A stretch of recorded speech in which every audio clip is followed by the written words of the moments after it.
Assalamualaikum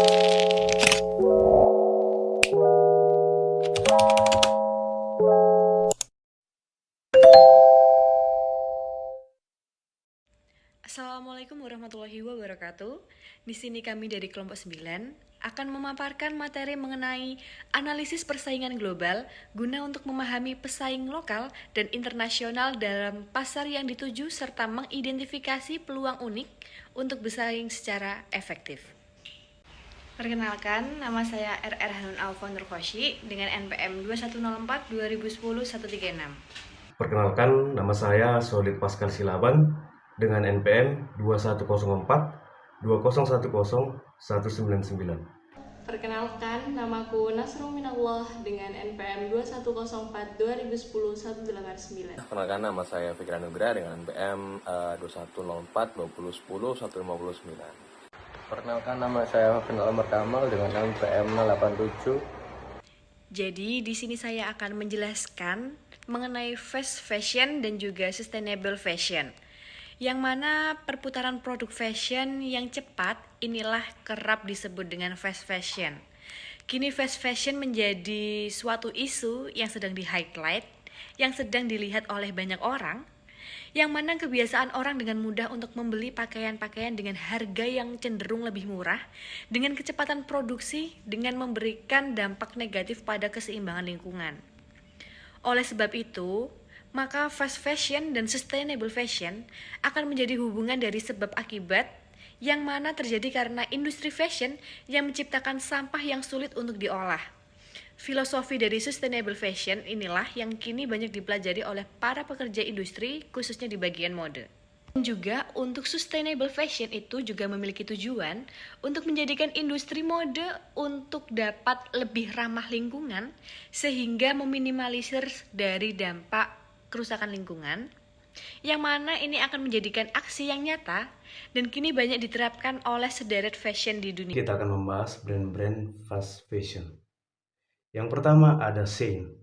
Dengan lebih dari 20 juta pengikut di Instagram, merek Tiongkok Shein dengan cepat menjadi populer berkat media sosial. Ia menambahkan 500 produk ke situs webnya setiap hari dengan harga yang sangat murah.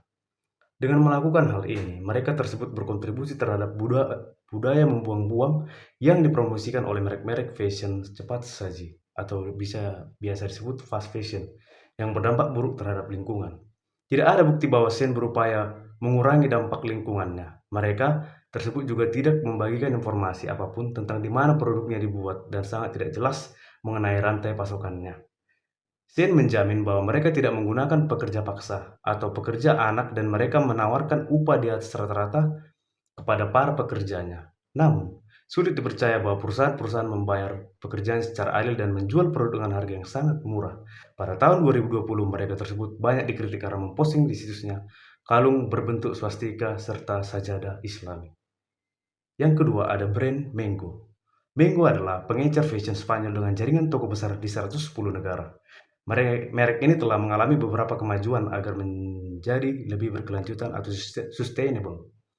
Mereka semakin banyak memproduksi pakaian berbahan katun organik dan polyester daun ulang. Dan mereka telah mengambil langkah-langkah untuk menghilangkan bahan kimia berbahaya PFC.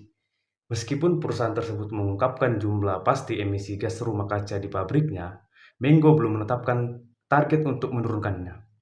Perusahaan juga belum mengungkapkan rencana pengurangan jumlah pabrik tersebut dan belum mempublikasikan daftar pabriknya. Kode etik mereka tersebut mengungkapkan bahwa pekerja berupa minimum dibayar. Upah minimum yang sah bukan tingkat upah yang direkomendasikan. Mango seharusnya bisa bekerja lebih baik dan memberikan upah yang layak kepada para pekerja garmennya. Merek tersebut juga menolak mengungkapkan sumbangannya terhadap dana yang dibentuk untuk memberikan kompensasi kepada keluarga sebanyak 1.134 pekerja garmen yang tewas dalam runtuhnya Rana Plaza di Bangladesh pada tahun 2013. Kemudian yang ketiga ada merek Zara. Zara adalah merek fashion asal Spanyol yang tergabung dalam grup Inditex. Meskipun mereka tersebut menggunakan kemasan daur ulang dan memiliki program daur ulang tekstil, mereka tersebut tidak transparan mengenai jumlah sumber daya yang digunakan untuk produksi pakaiannya.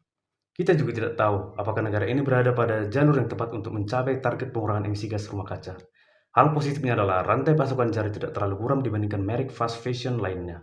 Perusahaan mengungkapkan daftar pemasoknya, tetapi tidak untuk keseluruhan rantai pasokannya.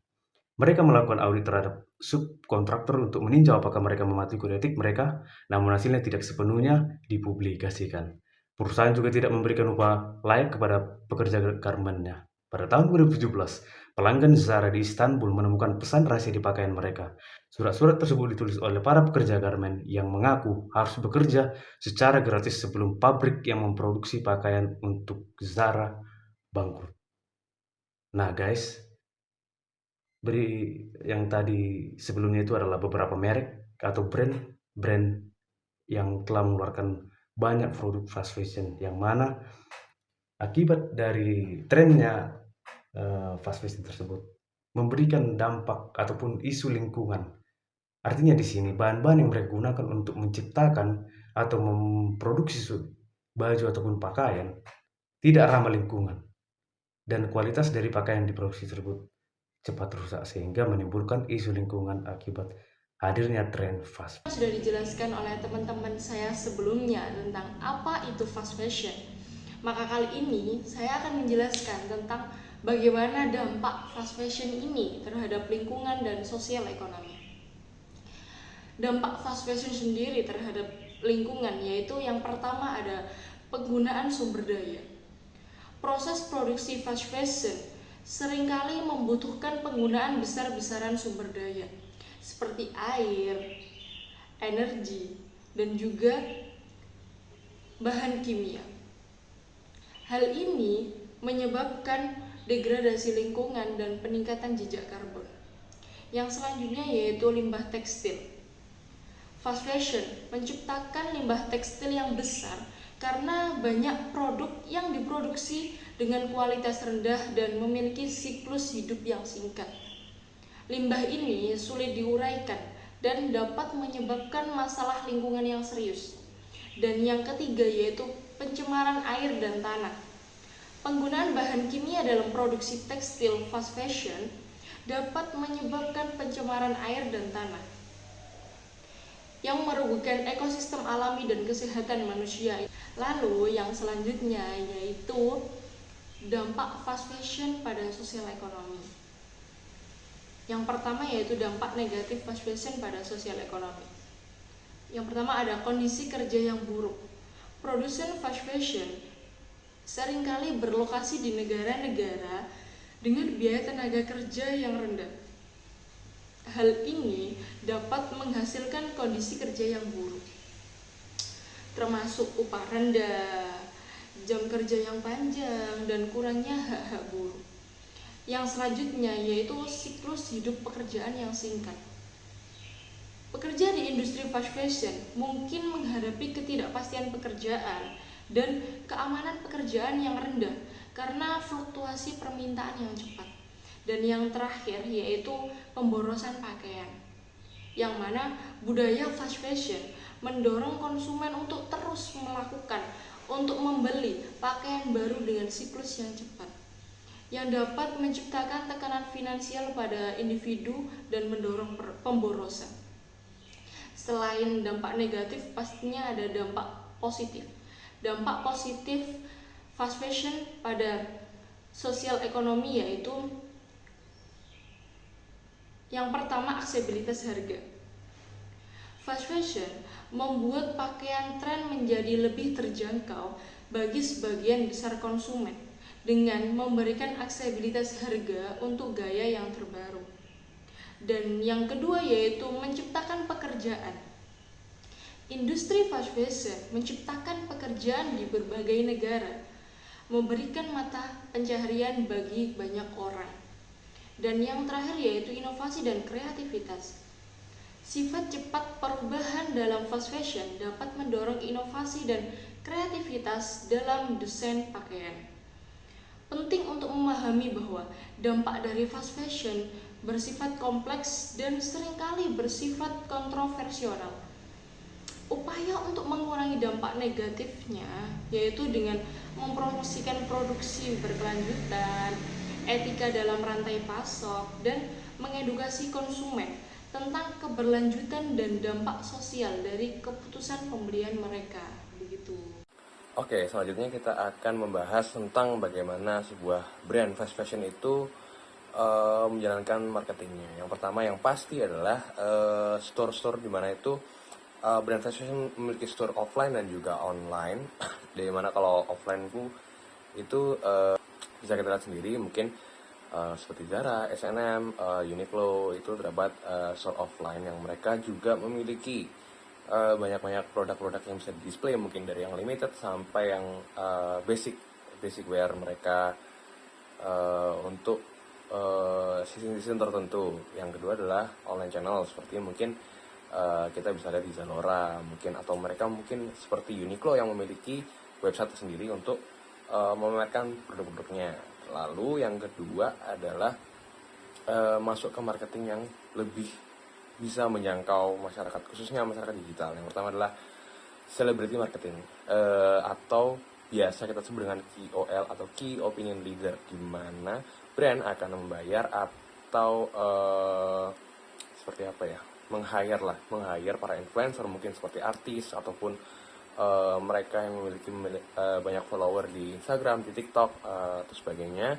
Itu mereka mungkin bentuknya seperti mempromosikan secara hard selling ataupun hanya sekedar memakai fashion atau barang produk dari mereka. Terus yang ketiga adalah mungkin kalian pernah lihat di mall-mall ada tuh namanya kayak seperti diskon yang limited time. Jadi misalnya hari ini sekarang diskon 50%, besoknya nggak ada diskon nih, jadi cuman hari ini aja sama besok sudah harga naik. Nah, itu marketing basic lah ya. Itu saya tahu sendiri, itu juga menstimulasi para pembeli untuk langsung beli di hari itu juga. Lalu setelahnya adalah yang bisa menarik lagi itu adalah limited edition. Jadi seperti kita let's say ambil dari produknya Uniqlo. Kalau dari produknya Uniqlo itu terdapat season tertentu di mana suatu produk itu memiliki season cuman ada mungkin 3 bulan 2 bulan di store. Seperti mungkin Uniqlo X kaos. Kalau dulu kaos ya, yang lagi tren tuh kaos. Itu juga salah satu collab terfamous dari Uniqlo. Jadi banyak yang beli juga sih, limited edition juga. Itu juga mengencourage kita buat ya belilah mumpung ada gitu kan, mumpung lagi diskon. Jadi seperti itu, hal itu yang bikin malah overconsumption. Selain itu ada juga marketingnya greenwashing. Mereka mengklaim bahwa produknya itu ramah lingkungan, memiliki sustainability, point ya misalnya. Lalu dengan bahan yang 100% katun mungkin, padahal mereka juga mencampur seperti bahan polyester yang kita tahu juga berbahaya untuk kulit karena bisa menimbulkan karsinogen, kalau tidak salah seperti itu ya. Nah, tapi akhir-akhir ini tuh marketing dari Zara sendiri membuat suatu blunder di mana mereka mengkampanyekan genosida yang sedang terjadi pada saudara kita yang ada di Palestina. Mereka bukan sedikit ya, memang mungkin tidak memiliki empati terhadap saudara kita yang di Palestina. Mungkin bisa kita lihat di sini. Ini marketingnya nih, sini. Nah, itu seperti itu. Nah, dengan banyaknya para mungkin para netizen yang mengkomen atau memberi komen terhadap postingan tersebut, ya akhirnya Zara juga memberikan statement bahwa postingan itu tidak benar adanya. Mungkin lebih lengkapnya bisa saya kasih di sini. Zara sendiri, mereka kesannya seperti tone deaf atau tidak menghiraukan apa yang menjadi keresahan para netizen ini. Itu sih mungkin blunder. Jadi blunder Zara yang mungkin bisa sedikit membuka mata kita tentang gimana sih industri fast fashion itu works gitu loh. Karena memang industri fast fashion ini tidak boleh jauh-jauh, marketingnya tidak boleh dari jauh-jauh dari hal yang lagi hype gitu loh. Mereka nggak bisa jauh-jauh karena juga mereka menjual trends, di mana trends itu kan selalu berubah-ubah secara dinamis dengan cepat. Jadi ya kalau mau disebut sebagai fast fashion ya kita harus mengikuti trends, karena itu juga mengejar masyarakat yang FOMO atau fear of missing out. Jadi mereka, oh sekarang lagi tren ini nih, kita harus beli ini. Misal mungkin lagi tren knit, baju-baju knit yang rajut itu, oke, ini Zara atau Uniqlo ngeluarin hari ini juga, ya mungkin lifetime-nya cuma 3 bulan di store, habis itu udah cabut, nggak ada lagi. Nah itu juga salah satu marketing yang diterapin oleh. Oke, next babnya adalah kita membahas tentang brand lokal, yang kalau tadi sudah membahas tentang brand fast fashion yang mungkin dari luar seperti Zara, Uniqlo, H&M dan lain-lain. Kita move ke brand lokal, dimana kita daripada mungkin waste pakaian kita, dari fashion kita yang menimbulkan isu lingkungan, lebih baik kita move ke brand lokal. Entah apapun itu brandnya, yang penting brand lokal. Mungkin bisa teman-teman juga pilih yang brand lokal yang fokus ke environmental. Jadi aspek yang perlu diperhatikan sebelum kita membeli brand itu juga berpengaruh pada lingkungan. Mungkin kalau dari brand yang kita bisa sebut slow fashion atau sustainable fashion, itu mereka juga memperhatikan bahan dari sebuah produk fashion gitu.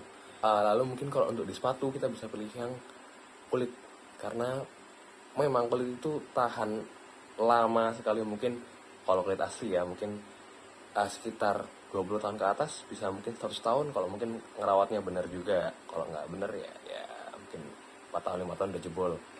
Tapi itu lebih tidak waste secara bahan gitu ya. Jadi kulit ini benar-benar kuat banget. Contohnya kita bisa lihat di Fortuna Shoes. Itu brand sudah ada sejak 1969 kalau kita lihat dari Instagram mereka. Brand ini itu salah satu brand Indonesia dengan craftsmanship yang menurut saya oke parah, oke punya.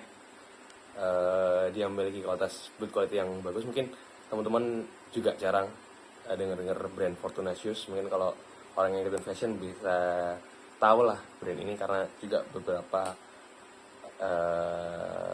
influencer tentang fashion juga membahas Fortuna Shoes karena mereka memiliki kualitas yang sangat bagus ya menurut saya. Mungkin bisa dilihat di IG-nya atau mungkin bisa tampilin beberapa produk ini ya saya.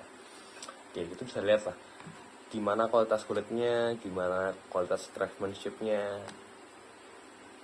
Dan mereka juga bentuk dari sebuah shape dari sepatunya itu tidak copycat atau tidak meniru brand-brand yang sudah ada. Ya memang kalau pantofel seperti sepatu formal yang pantofel mungkin ya susah lah, memang ada memang itu bentuk-bentuk umum seperti derby ataupun bentuk derby atau satunya lupa aku. Ya itulah pokoknya. Jadi kita bisa mungkin beralih ke brand lokal. Itu lebih membantu perekonomian negara juga, membantu perputaran ekonomi dari seluruh negara. Jadi kita bisa lebih sejahtera gitu lah ke depannya ya. Menurut kelompok kami cara mengatasi fast fashion yaitu dengan cara mengadakan campaign atau kegiatan pemasaran yang bertujuan untuk promosi yang khususnya ditujukan kepada anak-anak muda atau kalangan muda atau bisa disebut dengan Gen Z, untuk lebih memperkenalkan brand lokal tidak kalah saing dengan brand interlokal, dan kualitas dari brand lokal tidak kalah jauh ataupun mungkin bisa lebih bagus dengan brand internasional. Kegiatan campaign atau kegiatan pemasaran bisa dilakukan melalui media elektronik seperti media digital dan lain sebagainya, dan juga bisa melalui media cetak dan lain sebagainya. Akan tetapi tetap harus memperhatikan pesan yang ingin disampaikan agar kegiatan campaign bisa menjadi lebih efektif dan tujuan untuk mengatasi fast fashion bisa teratasi dengan baik.